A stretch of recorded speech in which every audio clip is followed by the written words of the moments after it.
6 games in a row.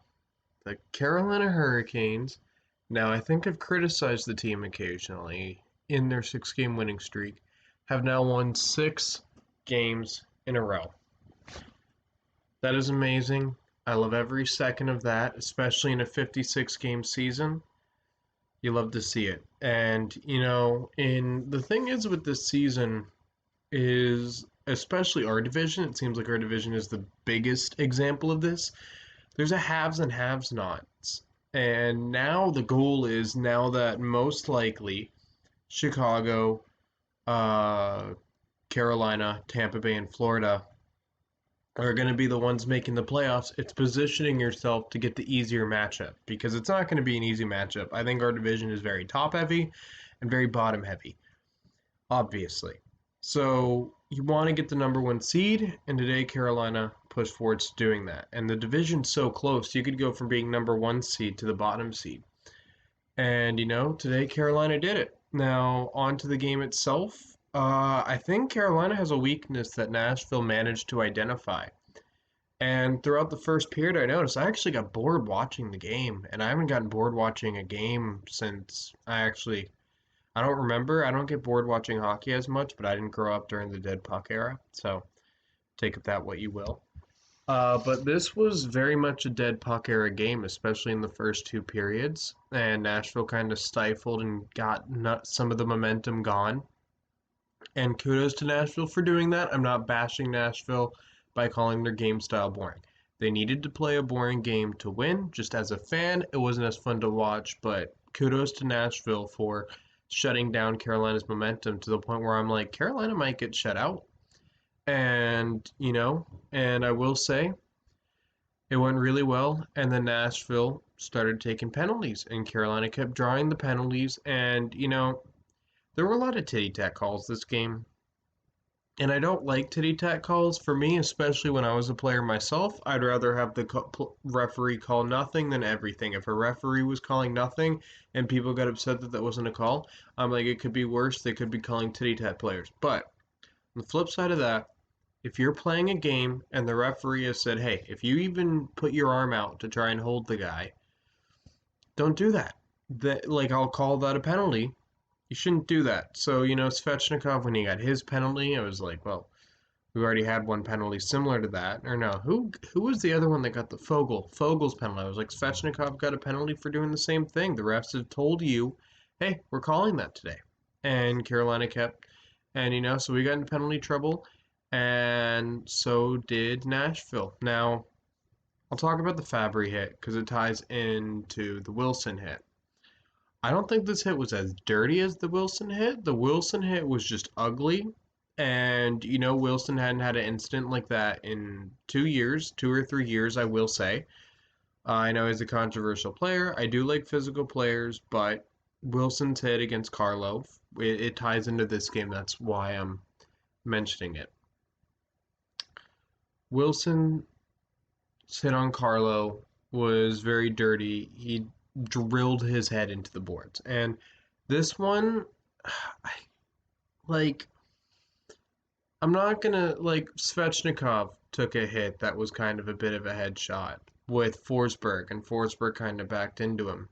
And I saw that, and I was scared for Svechnikov, but I'm like, Svechnikov got really low there, and Forsberg tried to get low to meet him, and he was hitting him with the back of his body. This is kind of the same scenario. Now, I think if a guy's in a vulnerable position, you obviously can't do that. And the NHL has come out and said, hey, you can't do that. The head cannot be the main point of contact.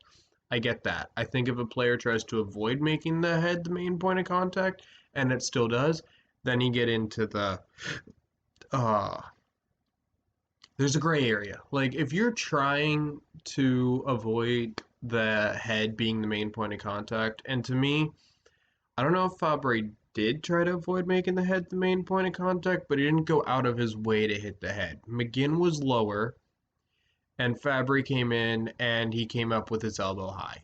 Now, that's textbook elbowing, and I think that was a minor penalty, but I could very easily see the NHL stepping in and creating further evaluation of the call because yeah, that was a dangerous hit, and I'm not going to be outraged for it. You know, shit happens when you play hockey. I don't think Fabry is, you know, a Wilson level or Marchand level of repeat offender. But yeah, I wanted to address that because the Fabry hit on McGinn highlights an issue the NHL is currently facing, and I thought it was worth talking about the league as a whole here. But kudos to Carolina. They kept drawing penalties, you know, they kept finding ways to get Nashville into penalty trouble. And I was originally going to I wanted to give it all to the fourth line. Carolina, this is my favorite fourth line for the Hurricanes of all time. Martinet, Paquette, Lorentz. Lorentz is the likable one. Paquette is the bad boy. And Martinook is the dad. And I love every second of that line. It's my favorite fourth line in Hurricanes history. Maybe even over the '06 fourth line with Adams. I'm trying to remember who else was on that line, but you know, the fourth line in '06 because it was '06 when they won the cup. But since then, this is my favorite fourth line the Hurricanes have had. I love this line. And you know, it's like they really worked to get that momentum going, especially during the 5-on-5. And so did Aho. Aho, I think, really was like, hey, we're not. Nashville is trapping us up. We're getting around this. And it's very good that even though I don't think Carolina overcame the trap specifically, I think once they got the power play, momentum started to get to their side, and that was the shift in the game. And it was enough to push the game into overtime, and I think Nashville kind of came back strong. And then in overtime, I laughed so hard at this because I even saw someone point it out.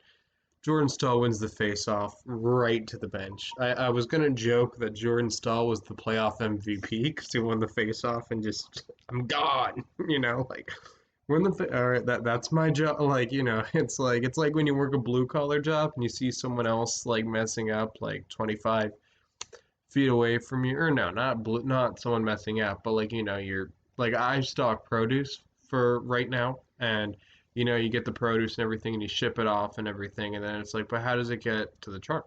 Not my problem. Not gonna worry about it. It's like that kind of same thing. Jordan Stahl's like, I won the faceoff. Scoring is your job. I've done my job.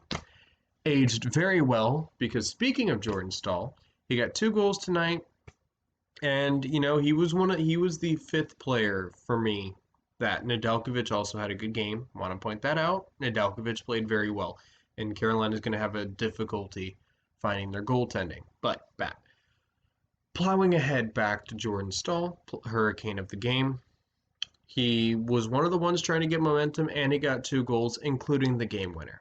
I think he earned it. You know, I do like when I first came up with Hurricane of the Game, I tried to give it to the harder working play, not harder working, but like unsung heroes because I remember this is the only time I've done it. So like I'm not gonna sit here and toot my own horn or anything, even though I should because it's my YouTube channel. But not to toot my own horn because I suggested we should trade Brett Pesci for Zach Cassian. Okay, like I'm not a hockey expert. I like Hurricanes. I like talking about the Hurricanes. My friends aren't hockey fans, so here I am. And I noticed when I started watching the Canes again. This was like I think 2016. I was like, all right, you know, like Canes got Noah Hannafin. He's going to be a stud defenseman.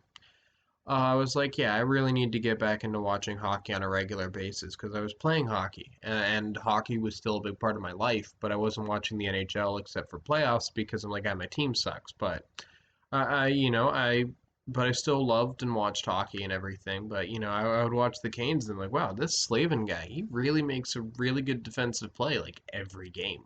And then it kept picking up, and Slavin just yeah, like today, Slavin was making phenomenal defensive plays, especially when Carolina, I wouldn't say had a slow start, but we're getting bottlenecked.